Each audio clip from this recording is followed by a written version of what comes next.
Hello, Thrivers. So I'm on the subject of boundaries again, and that's because I read a comment yesterday on my video that I really think deserves to be answered. Okay, so yesterday my video really had to do with overcoming the fear of putting down boundaries. Okay, so if you have complex PTSD or childhood trauma and you were trained that boundaries were bad, you can know logically that you're allowed, but when you go to do it, it's really hard. And that's what my video was about yesterday. But the comment had to do with not being afraid of putting down boundaries. It had to do with the reality that when you put down boundaries with someone that's high on the scale of NPD, possibly, right? Because we can't diagnose anybody. But when you put down boundaries with them, they flat out don't respect them. So I want to read the comment to you guys. It says, if I suggest to the narcissist to please stop or to calm down when she's on a rant, she gets more angry at me.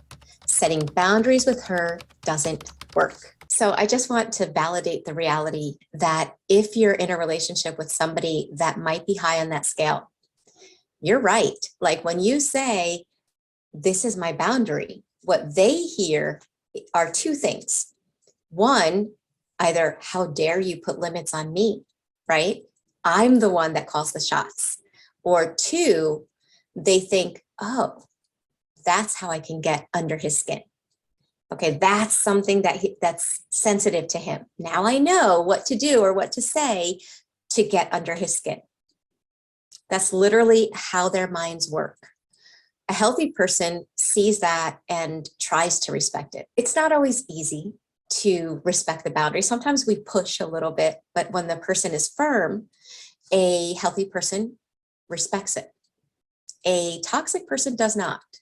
So what can you do? Do you give up? Do you think, well, this doesn't work? No.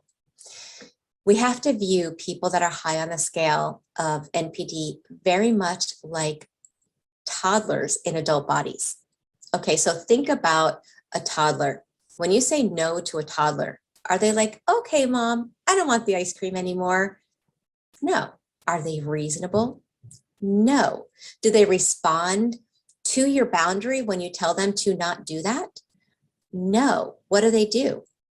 They have a tantrum, right? That is their way of showing you they're not happy with that boundary.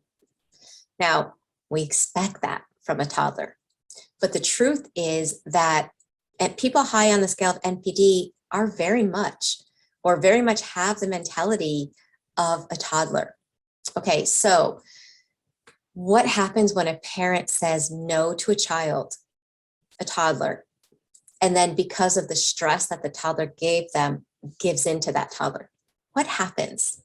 Honestly, the toddler learns that that strategy of making that parent miserable will ultimately give them or get them their way. They don't learn to respect the parent. They don't learn to respect boundaries. They don't learn how to regulate their emotions, right? They learn that they regulate their emotions by exasperating somebody else to give them their way, and then they're happy because they got their way. Now, that's not healthy. That's not healthy parenting, and that's not healthy dynamics in a relationship. So what would a healthy parent have to do? They would have to stay firm with their boundary and endure the discomfort of seeing their child act in that way. Done consistently, that toddler learns that screaming doesn't get them their way. That throwing a tantrum, being angry, being rebellious, or out of control doesn't get them their way. In fact, it might cause a negative consequence, right? The parent may say, okay, we're going home. And there's a negative consequence to that bad behavior. And the child then learns how to accept disappointment, how to accept to not get their way. And they start learning how to work through their feelings. Well, that's what has to take place in adult relationships. And I know in the beginning when I learned that, I was like, are you kidding me? Like, how can I stay firm? It's impossible. I know, I felt that way. I completely get it. But the reality was that I was seeing that by giving in to this person in my life that was constantly angry, right? And giving in whenever this person was angry, two things were happening. One, I was enabling bad behavior. And two, I was feeling so disconnected from me because a lot of the times giving in to their anger meant I wasn't allowed to do, think, feel, or be my real authentic self. So I was causing a deep separation from me and who I was and my values, what meant something, how I wanted to be in a relationship so that I could avoid their anger. And I was scared in the beginning to start putting down boundaries. And I'm not going to lie, when I began putting down boundaries, things didn't get better. In the relationships that I was in, when I started putting down boundaries with people that in the past used their anger to control, it was uncomfortable. I was scared, but something happened. Something interesting happened.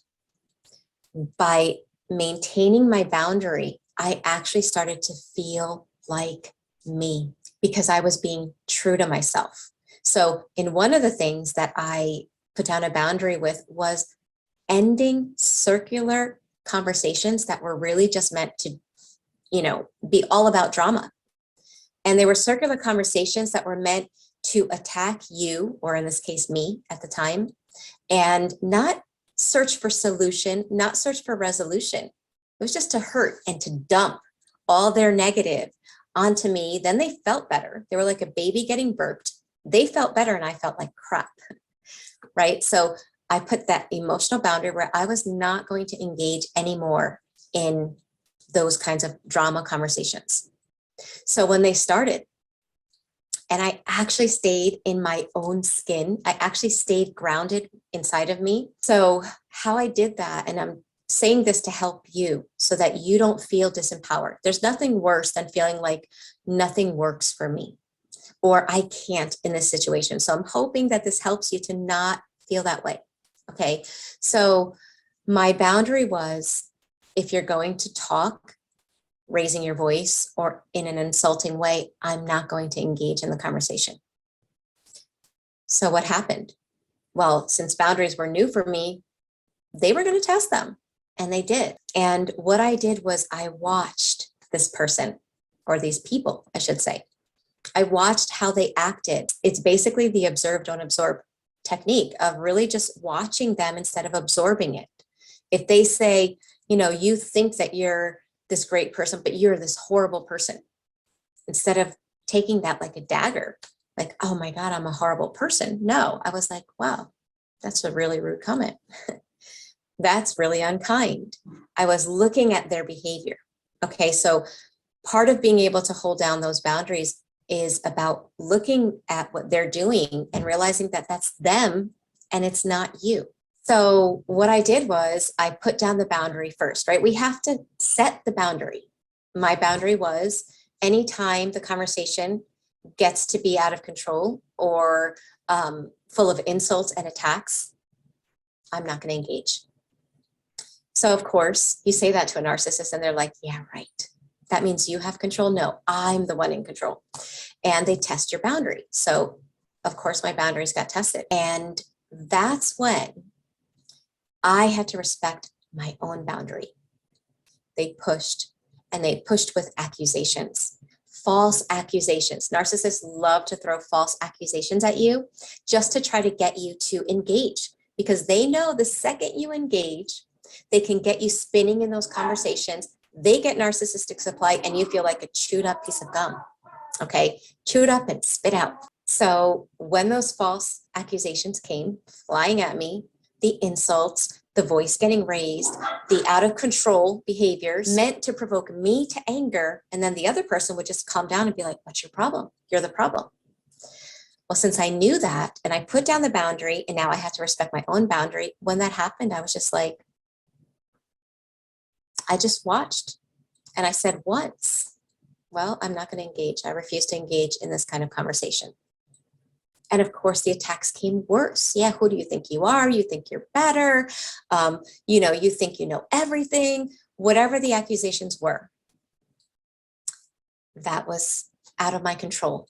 If that person wanted to act like that, I had to let go and realize that that's who they are.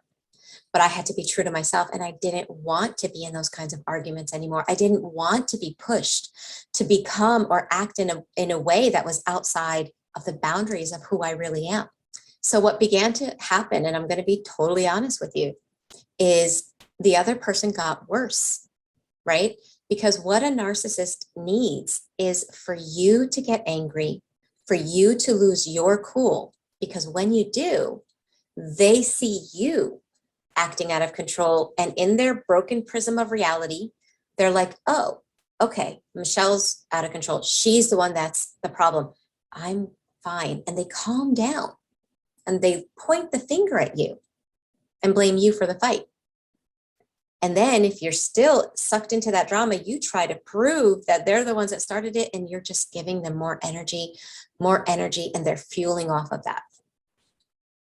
So they did get worse in my life, but I felt different because I felt a connection to myself. I felt like, wow, like I'm respecting my boundaries. I'm being true to myself. I'm enforcing my boundary by not engaging, which was what my boundary was. That person can engage. I can't control that person, but I can respect my own boundary by not engaging. Now, sometimes that meant if I was on the phone and the person started attacking, ending the conversation. And guess what? You don't even have to be a jerk to do it. You're on the phone, they start going crazy, and you say, look, if you want to continue the conversation, we have to have respect. If there's no respect, I have to end the conversation. If the person's high on the scale, they're going to go off and say, I'm sorry, this conversation is out of control. I'll talk to you when we're calm. Bye. Now, some of you might be thinking, oh, but that person's going to get worse. True. Yes, they are. So what are you going to do when they get worse? You don't engage. You end the conversation. You don't meet up. If you're not living with this person, you don't meet up until they have shown you that they can have a conversation that is in control. If you live with a person, you go to the other room. Okay, you say, well, I gotta go. I gotta take a shower. It's time for me to take a shower. They're gonna go on and on and on. You just ignore it. You refuse to engage. Is that easy? No. Is that fun? No. But what it is giving you the ability to be and stay you despite them. It is showing you and them that you respect your boundaries. If the person has any hope of being a healthy person, they will learn how to respect your boundaries. They may have been raised in a household where there were no boundaries respected. So they might be bringing that into the relationship. If you continue consistently respecting your own boundaries, despite their anger, despite their, trying to make you feel guilty, then you can show them how to respect your boundaries. We teach people how to be with us. But if you respect your own boundaries and they continue and it escalates and it gets out of control, then you have to ask yourself a question. Why am I still with this person? If everything I do, if every healthy behavior is met with crazy chaos, then is this the relationship that I want to be in? Or what is there in me that is causing me to still want to stay in a relationship like that? Now, for some people, they stay for obvious reasons. There might be kids involved, they might be married. But I'm talking right now, if you are not, and this is a relationship that you're in that is toxic, and you don't have any ties to that person, asking yourself, why am I in this relationship? Am I respecting myself? What is keeping me from ending a relationship with someone that refuses to respect my boundaries?